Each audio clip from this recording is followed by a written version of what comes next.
whole time I was there, I had absolutely no idea who I was competing against. Oh, you didn't even know who you were? Absolutely Wow, not. I never thought about that part. No, I had to watch just like the viewing audience at home to see who was being unmasked. The only one I knew was who came in second place, Andy Grammer, because they let us unmask in front of each other. But that was it. I didn't know anybody else the whole time. Here we go. On the Bobby Bones Show now. Gretchen Wilson. Gretchen, good to see you. What do you have with you? What do I have with me? Yeah, is that from Pearl? It is. It's a little part of Pearl that I brought. Yeah. Is that a glove? It's both of them. Yeah. These were my hands. Don't they look small? That's so funny. Yeah, and they were kind of dirty. I was surprised that, but they sent them to me just so I could have them for things like this, so that I could really cool. bring them around and show a little piece of my other self. They want them back. I have to. They want them back? Yes, we have to FedEx them back. Actually, my publicist was like, "Don't forget the gloves." They were asking me about them. I would make fake ones and send the fake ones back that look like that. Well, I have 4 dogs at home, and my mom this morning was just like, "Tell them that the dogs ate them." I mean, the old classic, my dog ate my glove. That could actually probably happen. Yeah. So I'll have some questions about that show specifically. Who can you tell that you're on The Masked Singer? You can't tell anyone. I mean, I actually am so surprised at how they keep the integrity of the secrets and the hush hush. Like the whole time I was there for a month. Long work days, very strenuous, and you have to wear this hoodie and this visor that's taped. It's even taped on the inside, so you only have 2 little tiny squares that you can see through. Gloves, can't show your hair, your skin, your ankles, your fingers, nothing. So the whole time I was there, I had absolutely no idea who I was competing against. Oh, you didn't even know who you were? Absolutely wow, not. I never thought about that part. No, I had to watch just like the viewing audience at home to see who was being unmasked. The only one I knew was who came in second place, Andy Grammer, because they let us unmask in front of each other. But that was it. I didn't know anybody else the whole time. It was a guessing game. What about your family, though? So very few people. Obviously, my publicist knew. Hair and makeup artist who's been with me for over 20 years. She's the only one that went out there with me. Wait, why'd you need hair and makeup done? Well, there is the unmasking at some point. Oh, that time. Oh, so they're there just in case. Well, because you could get unmasked at any given moment. Every time you go out there, it could be your last performance. So you have to be ready to look as good as you possibly can underneath the. And I mean, if you saw it, I was pretty dang sweaty. I looked like a regular old middle-aged woman who just worked her ass off. That's funny. But I mean, we did the best we could under the mask. Yeah. When I did Dancing with the Stars, we had to take our suitcases fully packed every show. Because you might be going home. Because we might be going home. Yeah. I never thought about that. So, I mean, I guess it's probably a lot easier for the guys. They don't do as much styling. But, some of the girls take that mask off, and it's like, did they just spend an hour and a half doing hair and makeup before they took that head off? When did they come to you? How far ahead before you left did they come to you and say, do The Masked Singer? And what did they say to convince you to do it? Well, they had been asking, I think they asked several times, and I was just, like me, dancing around in a costume. It didn't make sense. But then a few years ago, I was one of the first in, I think, town early in 2020 to get COVID, and it threw me for a loop. I'm a long hauler. I've got now high blood pressure, asthma. These are all things that I didn't have before. And then I fell dancing with a 6-year-old boy doing Ring Around the Rosie. I fell and just demolished my left leg. Ankle was just, when you see on YouTube videos, sometimes the foot hanging the wrong way. That's what I did. And so I had about a solid year and a half of just, I don't know if I'm ever going to get back to walking, wearing these shoes. My health was so bad. It took forever to get the right medication. So this time when they asked, I was on the rebound. I was getting healthier. I'd finally found good doctors and all of that. And I thought to myself, I was scared. I was scared to go back out on tour. I didn't know if I could still do it. And I thought, well, if I can go out there and I can do something that's so outside of my norm, something that pushes me to my limit. I mean, hard rehearsals for choreography and just stuff that I'm not used to. If I can do that, then I can keep going for a while. And so for me, it was really about testing myself and proving to myself that I could still do this for another, however many years. Wow. I didn't know you hurt yourself so bad. It was. And while you're sick, it's also like you're dealing with long COVID, and you also can't get your body in shape for two reasons. I gained like 65 pounds. Your foot's broken and your whole system's figuring out who it is. I was in a wheelchair. Yeah, I was in a wheelchair for like almost 8 months, casted from over the knee all the way down to the middle of my foot. I'm sorry to hear that. Yes, and it was just, and it was just a long recovery and then depression. Like I was one of those, I'm an old-fashioned redneck from out in the country. I'm like, depression, I don't believe in that, and then it happens to you. And then you're like, dang, this is real, like my everything just felt bad for a while. I didn't even feel like I was inside of my own self. Like I thought I was in someone else's skin. And it just took a lot of determination, a lot of prayer, obviously. And a lot of hard work and believing in myself. But yeah, the Masked Singer definitely gave me that just kind of that push. You seem so energetic and even magnetic right now. Are you feeling good? I feel good. I feel like that in my life I have had so many things working against me, and I've always sort of just I don't know if it's just the way I was raised by the women around me, just being such strong women, but I've always just been, you're not going to get me down kind of a person. But there was definitely, in the last couple of years, there was that moment, especially at my age. I'm no spring chicken. I'm coming up on 52 years old. So I was like, well, maybe it's just time. Maybe this is God's way of saying, slow down, just be an old woman like you're supposed to be, But then, with all the prayer and everything, it just made sense to me that God actually has a much bigger plan for me. And I know this sounds crazy, but it is not singing. Even though that is like a miracle that I came from where I come from and, the things that have happened to me weren't supposed to. But I'm determined and I'm sure that this singing thing is still just a path to something else that I'm supposed to be doing. Or I think I would have been hanging it up, a couple years ago. Is that suit heavy? It is very heavy. Very heavy. Because I'm thinking about your foot. Yes. And you're testing your lungs, obviously singing, yes. But you're having to move around on that thing a lot. And if it's heavy, was it very uncomfortable? It's mostly hot. I mean, I would say it's heavy for sure, but there's just the heat and the kind of costume that I had. There was not even a little bitty sippy hole for like a straw to take a drink. So in long rehearsals and long dry blocking sets, that would get kind of uncomfortable. But because you can't just pull your head off because there are other people around you. No, you can't. Sometimes they'd let you do the rehearsals with the visor, but that was still hot. Yeah, it's heavy. It's hot. It's but what a lot of people don't know is that underneath it's like a bicycle helmet that they just crank tighter and tighter and tighter, and then you wiggle, and if your head starts to go over. But, I mean, it's heavy enough that one of the performances, they had me squatting down and inside of this little box, and then when the music starts, I step up, and I had to practice it 3 or 4 times because just lifting that head, it was like lifting another person on my back to stand up straight, and I just thought, I'm not going to get all the way up, or I might go over backwards. When did you start to feel like you could win it? I didn't think I was going to win all the way till the end. I thought for sure that Boogie Woogie had it. He was my favorite character. I mean, the first time I heard him sing, because we were in the same group. We started in the same group, and I was like, oh, this guy's got it. Whoever he is, he's fabulous. He's just got the charisma. He played the character part so well, and we actually kind of we were really high-fiving each other through the hallways, still not knowing who each other were. We'd just call each other. I just called him Boogie, and he called me Pearl. Oh, that's crazy. But, yeah, we had kind of a little character romance thing going on. And then, I was determined to win it when I got there because I didn't fly all the way out there for nothing. I wasn't going to do all of that just to go home right away.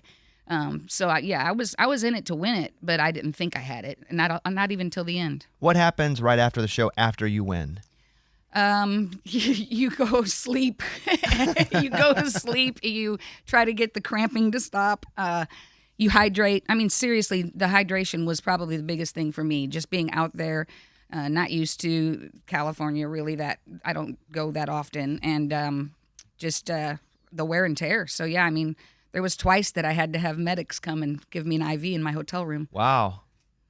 It is not an easy show. Are the contestants always singing live? Yes. Yeah, we sing live every time. And they do some vocal recording.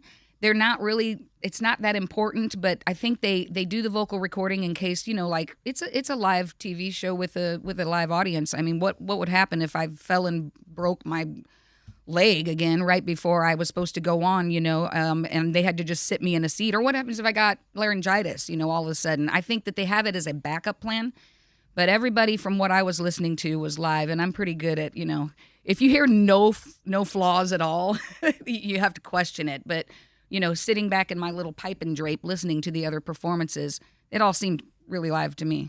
You talk about where you came from, Pocahontas, Illinois. Yes. What's your hometown like? Small. There's like 700, 800 people there. Like a little quick shop. Really. No traffic light? There's Pocahontas is a little bit bigger than Piron. See, I had to pick a place when I got signed. They were like, you have to have a hometown. I was like, I really don't though.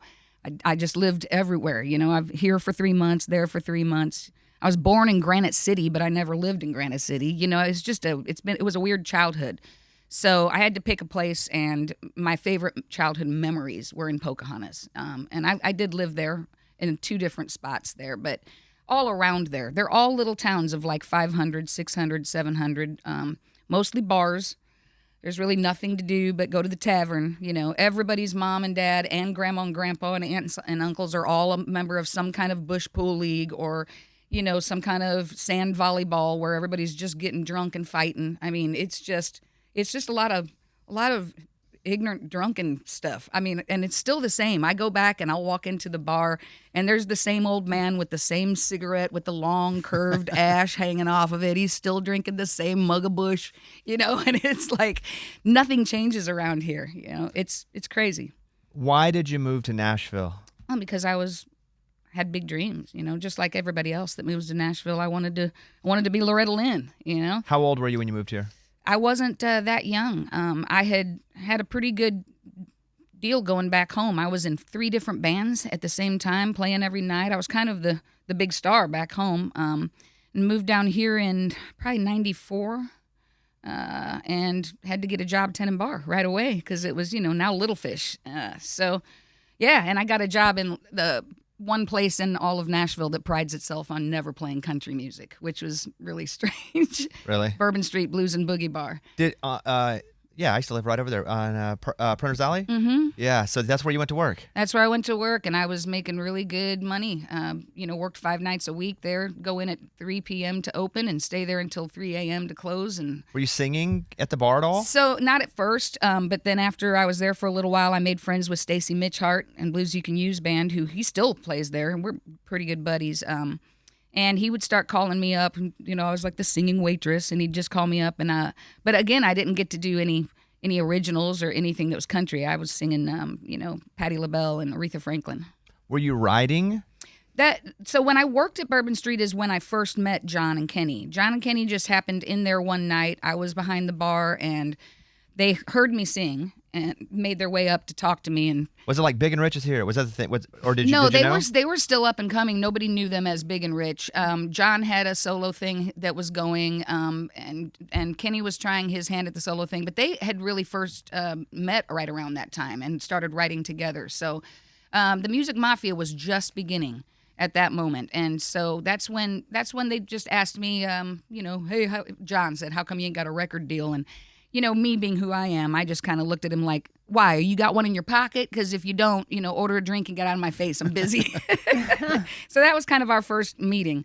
And then I got invited out to a Music Mafia at the Pub of Love, and the rest is history. And that just became your group? Became my family. It became my musical home and my musical family. Yeah, we were all a little bit different, but we were all good. And we were all good enough to hold an audience. And that was kind of what our motto was. It doesn't really matter what you play, whether it's an electric guitar or a fiddle, or if you're a painter, or if you're a sword swallower. We don't care. As long as you're good at what you do and you can hold an audience, then you're welcome at the Mafia. I saw you at the ACM Awards. I saw you too. I didn't get to talk to you because everybody's moving all around. Yeah. But I thought it was super cool because you got on stage with other new artists. When it was you, it was a whole bunch of you guys. Yeah, other female vocalist artists that have won in the past. Yeah. And it was 20 years since you won the award? Something like that, yeah.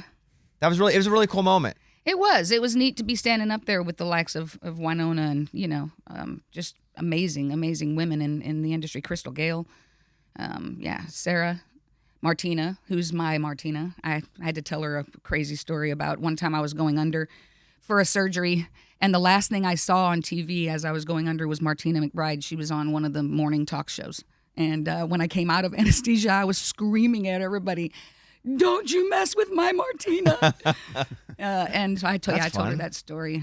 That's a pretty funny story. I had a weirdo show up at my house looking for Martina, and had to call her and be like, "There's a weirdo looking for you." Yeah, like lock every door because they Martina's just came to aces, man. I had issues with a a television show filming my little girl back in the beginning of my career, and they were asked not to, and it was actually in the contract that they would not film the kid. But they were doing it anyway, and I was losing my mind. I called John, and John was like, I don't have any kids yet. Call Martina. So I called Martina, and she was just really, really calming, very, very cool about the whole situation, gave me great advice. She's aces. What do you say to new artists if they're like, Gretchen, I'm 22 and I just signed a record deal. What do I expect? Like, what kind of advice do you give them?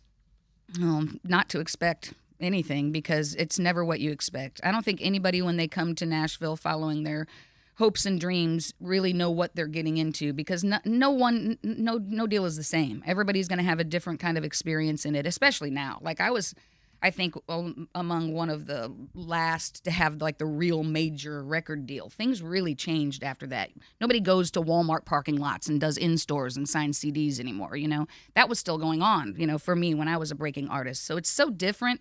I don't know that I would have great advice, because the world and just how you market yourself and how you present yourself is so different. I'd probably have to call my daughter and say, what advice would you give someone your age? But I mean, honestly, I think just try to stay true to yourself. But remember that in every business, regardless of what it is, you have to, there are some concessions. There are some things there's some give and take. If I could speak to my younger self, I would tell myself that. Be a little less nitpicky and demanding, and be a little more open-minded. Like my first album, there were 3 songs that I just did not want on that record, and I really fought and fought and fought. And of course, the record label won. But now I look back at those particular songs, and I'm so glad that they're on that record, because they show a side of myself that I wasn't gonna show anybody, and the producers knew better. And so, be open-minded. I think that's the best advice I can give. How much did Redneck Woman change your life? Redneck Woman was it. I mean, it was the whole. People will tell you there are a lot of really talented people, but it takes the right voice, also the right song, and the right time. Those things have to kind of come together for you to have a really monster hit. And that's what happened with Redneck Woman. And it was just the perfect time. Women like me weren't really being spoken to or sung about. And when I turned on the music channels, all I saw was beautiful women like Faith Hill rolling around in silk sheets, I Can Feel You Breathe. And I'm like, who the hell looks like that at 6 o'clock in the morning? Not me or anybody that I know.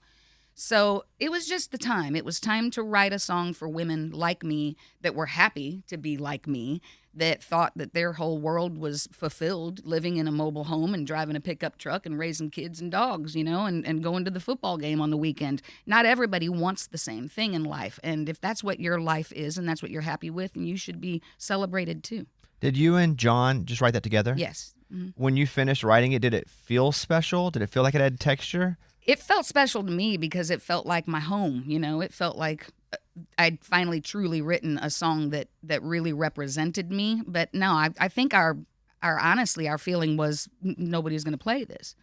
It's we were in a moment in country music where that pendulum was swinging more towards the slicker sound, and we just thought that we might have missed our window, or that the timing wasn't right, and girls weren't doing what I was doing at that moment. And so that's the reason it worked, but we were afraid that it could be the reason that it wouldn't.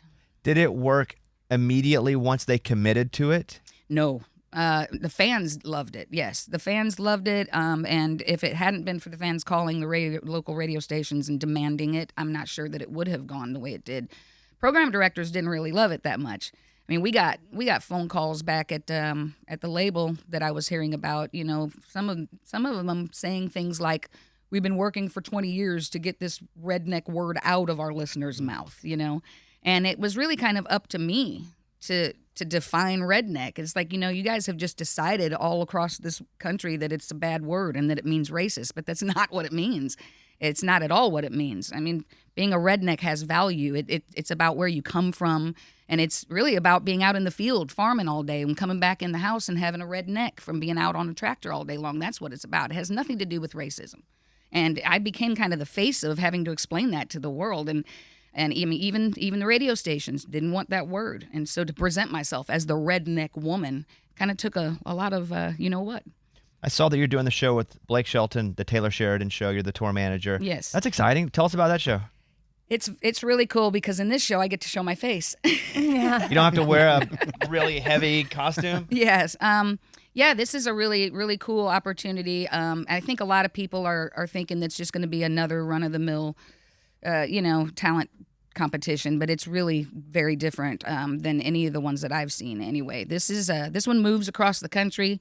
It's a live audience in kind of a bar, like a large honky-tonk sort of situation. The audience that comes in every night is an audience that's coming to see Keith Urban. So all of these contestants really are an opening act for an amazingly talented artist who goes out there every single show and just nails it. I mean, I'm super huge fan of his now. If I wasn't before, I'm just amazed by how professional he is.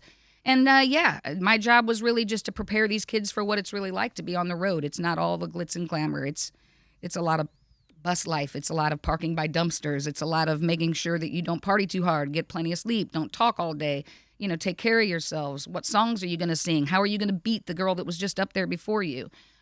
It was that kind of thing. I didn't have to take care of the buses and the hotels, thank goodness. I just did. You didn't have to really tour manage? No, I did what a tour manager does on site. Yeah. But not the logistics. No merch at the end of the night, making sure everybody gets paid. No, none of that. No, thank goodness. The show is called The Road, and it's this fall, right, on CBS? This fall, yeah. I don't have an exact date yet, but yeah. Are you re-recording here for the party? I am. Yes, that's what I've heard. So I'm gonna go in and re-record the first album entirely, but I'm gonna do it different. I'm gonna get guest artists on each song, and I've got a few in mind already. But I'm kind of keeping it open right now because there are a few people that I really think haven't had the opportunity to be in the spotlight yet that should be. So some of the names I think you'll recognize. Some of them you might should have recognized already. And did performing again on The Masked Singer? Because obviously you're a performer and a singer, but did it make you feel comfortable with committing just to getting on the road and doing a bunch of shows now? Well, yeah. I mean, that was definitely one of the things that I had to prove to myself. If I could do that, then I could get out there. I'm not going to say that it's easy to be on the road at my age. It's not. It's hot. You act like you're 100 is the thing. You're not. You look great. You sound great. You're acting like you're walking here in a walker. Yeah, well, I was. Yeah, well, I was just a couple years ago. Okay. I guess, I don't know, you get that close to it all and you just, maybe I'm just still in that fear mode, that like every step I take, as you can see, I'm wearing really short boots now. I'm just like, I don't know about the high heels anymore. So yeah, I mean, I'm definitely, I'm not as young as some of them, so I have to be careful, but I'm having fun on tour, I've already done probably 10 this year. I've got 15 or 20 more on the books, and I'm actually having a lot of fun. A new band together, young kids in the band, got a lot of energy, and they make me have a lot of fun on stage. And a bunch of the shows and a lot of the places that we're in, Indiana, California, doing Nashville, Detroit, Lakes, Minnesota, Tulsa, Oklahoma, Ocean City, Maryland. So you guys can catch Gretchen out on the road. Yeah. It was super cool to talk with you. Thanks for having me. It's cool to be here. I really appreciate you coming in. Congratulations on the win. I know how much hard work it is to actually do that. It looks like, to people, it's like, oh, but it's hard work. No, dancing would have been that show was like a absolutely no for me from word go. both their own difficult, but one of the most difficult parts is just being away from home. Yeah. Like just living in a hotel. Yeah. Well, you know what it's like to wear a lot of hats, And also, I saw you two at the awards show. You were also wearing a lot of jackets. Didn't I see you change coats? Yeah, I was changing jackets. And there were times where like things were breaking and they were like, just get out there and I'm like, all right, I'll do it. So yes, it was being versatile and just doing it is my only talent. Yeah, you just gotta trust in yourself. Just gotta do it. Well, it has been super fun to talk with you. Thank you, guys. Congratulations to Pearl. Thank you. Who is you, but not really you. I'm gonna add a couple of those songs to the show, I think. Really? Yeah, why not? That's fun. Why not? That's fun. If I could keep the gloves, I'd wear them, but they won't let me. I'm telling you, I would send back fake ones that look just like that. That's a good idea. And they would never know the difference. We had the opportunity to buy our stuff on Dancing with the Stars. So I think this stuff all goes into a museum of some sort, and then they put it out on display for certain things. Museum? A museum. Where is that museum? DC. Smithsonian? Yeah. Right next to the Smithsonian? Yeah. You guys follow Gretchen on Instagram at GretchenWilson27. Gretchen, thank you for coming in. Congratulations. And hopefully we will see you soon. Thank you.